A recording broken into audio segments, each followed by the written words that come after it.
किन्नर चुड़ैल। गोरखपुर नाम का एक गांव हुआ करता था। उस गांव में ज्यादा लोग नहीं रहते थे। उस गांव में एक गर्भवती विधवा औरत रहती थी। उस औरत का नाम कमला था। कमला अपने घर में अकेली रहती थी।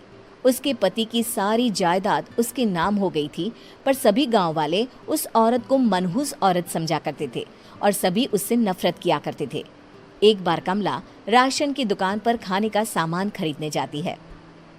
भैया जी, जरा 1 किलो दाल चावल देना। अरे हाय हाय हाय हाय हाय हाय!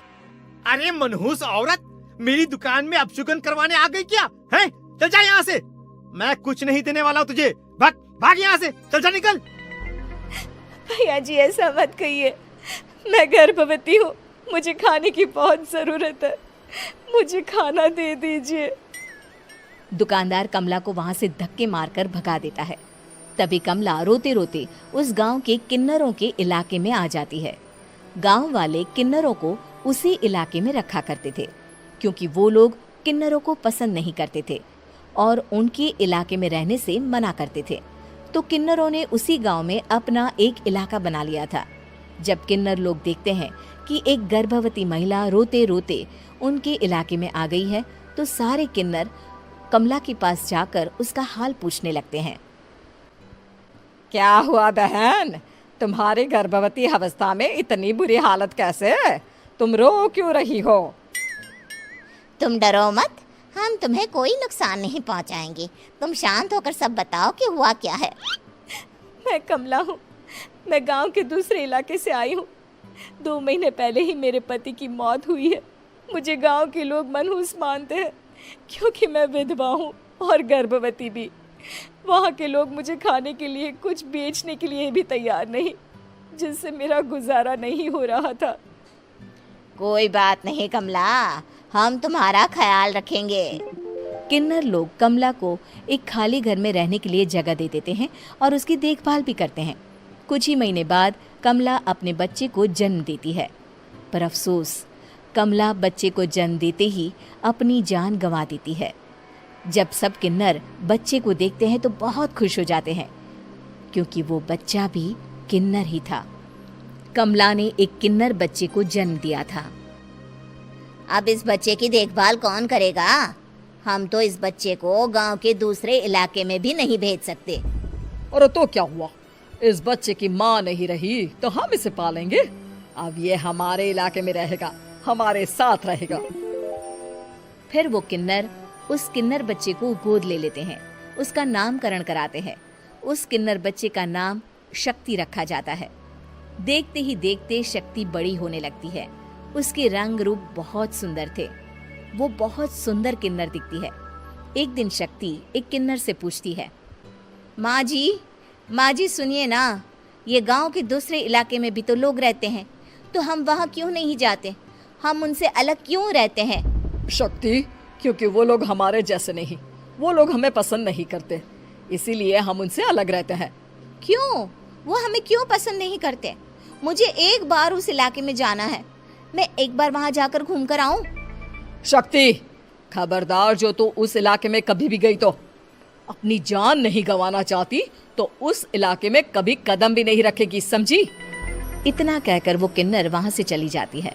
शक्ति उस किन्नर की बात सुनकर बहुत रोती है। माँ जी, ऐसा कैसे कह सकती हैं? उन्होंने इतनी सी बात के लिए मुझे इतना डांटा। अब तो मैं उस इलाके में जरूर जाऊंगी।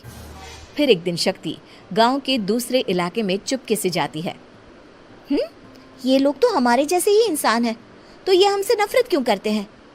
जब शक्ति उस इलाके में पहुंचती है तो गांव के सारे आदमी उसके रूप से मोहित हो जाते हैं। वो लोग ये अंदाजा नहीं लगा पाते कि वो किन्नर है। शक्ति की सुंदरता देखकर सारे गांव वाले उसकी तारीफ करने लगते हैं। तभी गांव का चक्कर लगाने गांव के जमींदार का बेटा हर्ष वहां पहुंचता है। हर्ष भी दिखने में बहुत सुंदर होता है।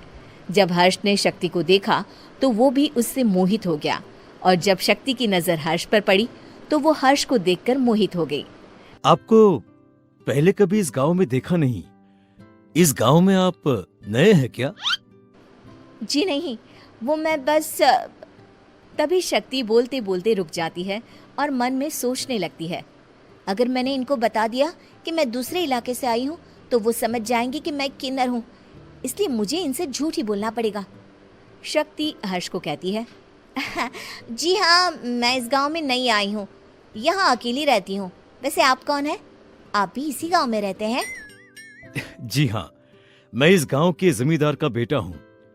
आपको किसी भी चीज की जरूरत पड़े तो आप मुझे बता देना, मुझे अच्छा लगेगा। ऐसे ही शक्ति और हर्ष एक दूसरे से रोज मिलने लगते। वो दोनों अपने प्यार का इजहार करने एक दूसरे से मिलने जाते हैं। तभी शक्ति का पीछा करते करते एक किन्नर वहां आ जाती है। शक्ति, शक्ति, मैं तुमसे बहुत प्यार करता हूँ। मैं तुमसे शादी करना चाहता हूँ। क्या तुम मुझसे शादी करोगी? हाँ हर्ष, मैं तुमसे शादी करूंगी, पर मैं तुमको अपने बारे में एक सच्चाई बताना चाहती हूँ जो मैंने तुमसे छुपा कर रखी है। तभी उनके बीच में ही वो किन्नर आ जाती है। शक्ति, तेरी हिम्मत कैसे हुई ऐसा करने की? वो किन्नर शक्ति को खींचकर गांव के जमींदार के पास ले जाती है। हर्ष भी वहां शक्ति को बचाने के लिए पहुंच जाता है। जमींदार शक्ति और हर्ष के प्यार के बारे में सुनकर गुस्से में आ जाता है और शक्ति को गांव के बाहर निकालने की सजा देता है। शक्ति ये बात सहन नहीं कर पाती और कुएं में कूदकर अपनी जान दे देती है। जमींदार हर्ष की शादी गांव की एक लड़की से करवा देता है, पर हर्ष इस शादी से खुश नहीं होता। शक्ति अपना बदला लेने के लिए मरने के बाद किन्नर चुड़ैल बन जाती है। अब मैं इन गांव वालों को नहीं छोड़ूंगी, अब इनसे मैं अपने प्यार का बदला लूंगी। किन्नर चुड़ैल गांव वालों को परेशान करना शुरू कर देती है। एक बार वो रात को गांव के खेतों में पहुंच जाती है और वहां आग लगा देती है। सारी फसल जल के राख हो जाती है। जब एक आदमी रात को उठकर देखता है कि खेत में आग लग गई है तो वो वहां पहुंच जाता है। वो देखता है कि खेतों के बीचों बीच एक किन्नर चुड़ैल खड़ी है और वहां खड़े होकर ताली बजा रही है। गांव वाला किन्नर चुड़ैल को देखकर बेहोश हो जाता है। जब सुबह उस आदमी को होश आता है तो वो सीधा जमींदार के पास जाता है। अरे जमींदार साहब, अरे वो किन्नर चुड़ैल ने मेरी सारी फसल जला दी। अब मैं क्या करूंगा? क्या होगा मेरा? जमींदार चुड़ैल किन्नर का नाम सुनते ही सब कुछ समझ जाता है। अब वो बहुत डर जाता है। उसी रात को जब जमींदार डर के मारे अपने कमरे में सो नहीं पाता, तभी वहां अचानक से किन्नर चुड़ैल आ जाती है। किन्नर चुड़ैल जोर जोर से जमींदार के आगे खड़ी होकर हंसने लगती है और ताली बजाने लगती है। जमींदार उस डरावनी किन्नर चुड़ैल को देखकर बहुत डर जाता है। तूने मेरे साथ बहुत बुरा किया, अब मैं तुझे जान से मार दूंगी। नहीं नहीं नहीं नहीं नहीं, मुझे माफ कर दो, मुझे मत मारो। मैं कभी ऐसा दोबारा नहीं करूंगा। अब तुम जो बोलोगी वही मैं करूंगा। ठीक है, मैं चाहती हूँ कि किन्नर इलाका गांव के इलाके से जुड़े और गांव का कोई भी आदमी किन्नर समाज से द्वेष ना करे, उससे नफरत ना करे, नहीं तो मैं सारे गांव को मार दूंगी। और तुम गांव में एक नया कानून बनाओ कि अगर किसी ने भी किन्नर समाज को हानि पहुंचाने की कोशिश भी करी या इनसे भेदभाव करने की भी कोशिश करी तो उनको कड़ी से कड़ी सजा मिलेगी। हाँ हाँ हाँ हाँ, मैं ऐसा ही करूंगा। तुम जो बोलोगी वो मैं करूंगा, पर मुझे जाने दो प्लीज। तब वो किन्नर चुड़ैल वहां से चली जाती है। गांव का जमींदार किन्नर चुड़ैल का कहा मानते हुए दोनों इलाकों को एक कर देता है और नया कानून भी लागू कर देता है। तब से वहां किन्नर समाज और बाकी गांव वाले शांतिपूर्वक रहने लगते हैं।